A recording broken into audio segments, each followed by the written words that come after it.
Ruth, chapitre 4. Bouz monta donc à la porte de la ville et s'y assit. Et voici celui qui avait le droit de rachat dont Bouz avait parlé vint à passer.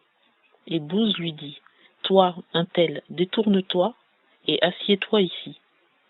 Et il se détourna et s'assit. Alors il prit 10 hommes d'entre les anciens de la ville et il leur dit, asseyez-vous ici, et ils s'assirent. Puis il dit à celui qui avait le droit de rachat, Naomi, qui est revenue du pays de Moab, a vendu la portion d'un champ qui appartenait à Élimélec notre frère. Et j'ai dit, je veux t'en informer et te dire, acquiers-la en présence des habitants et des anciens de mon peuple. Si tu veux la racheter, rachète-la. Et si tu ne veux pas la racheter, déclare-le-moi, et que je le sache, car il n'y en a point d'autre avant toi qui ait le droit de rachat, et je l'ai après toi. Il répondit, je rachèterai. Alors Bouz dit, au jour que tu acquerras le champ de la main de Naomi et de Ruth la Moabite, femme du défunt, tu acquerras aussi Ruth pour conserver le nom du défunt dans son héritage. Et celui qui avait le droit de rachat dit, je ne saurais racheter de peur que je ne perde mon héritage. Toi, prends pour toi mon droit de rachat, car je ne puis pas racheter.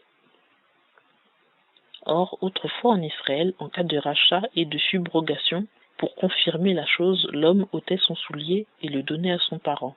Cela servait de témoignage en Israël. Celui qui avait le droit de rachat dit donc à Bouz, acquiers-le pour toi. Et il ôta son soulier. Alors Bouz dit aux anciens et à tout le peuple, vous êtes aujourd'hui témoins que j'ai acquis de la main de Naomi tout ce qui appartenait à Élimélec et tout ce qui était à Kiljon et à Machlon. Et que je me suis aussi acquis pour femme Ruth, la Moabite, femme de Machlon, pour conserver le nom du défunt dans son héritage, afin que le nom du défunt ne soit point retranché d'entre ses frères, et de la porte de sa ville. Vous en êtes témoins aujourd'hui. Et tout le peuple qui était à la porte et les anciens dirent, nous en sommes témoins. L'Éternel rende la femme qui entre en ta maison, semblable à Rachel et à Léa, qui toutes deux ont bâti la maison d'Israël. Montre ta force en Éphrate, et fais-toi un nom dans Bethléem. Que la postérité que l'Éternel te donnera par cette jeune femme rende ta maison semblable à la maison de Pharetz, que Tamar enfanta à Juda. Ainsi Bouz prit Ruth, et elle fut sa femme. Et il alla vers elle, et l'Éternel lui fit la grâce de concevoir, et elle enfanta un fils. Et les femmes dirent à Naomi, béni soit l'Éternel qui ne t'a pas laissé manquer aujourd'hui d'un homme qui eut droit de rachat. Puisse son nom être conservé en Israël. Qu'il console ton âme, et qu'il soit le soutien de ta vieillesse, car ta belle-fille qui t'aime a enfanté, et elle te vaut mieux que 7 fils. Alors Naomi prit l'enfant et le mit dans son sein, et elle lui tenait lieu de nourrice. Et les voisines lui donnèrent un nom et dirent, un fils est né à Naomi, et elles l'appelèrent Obed.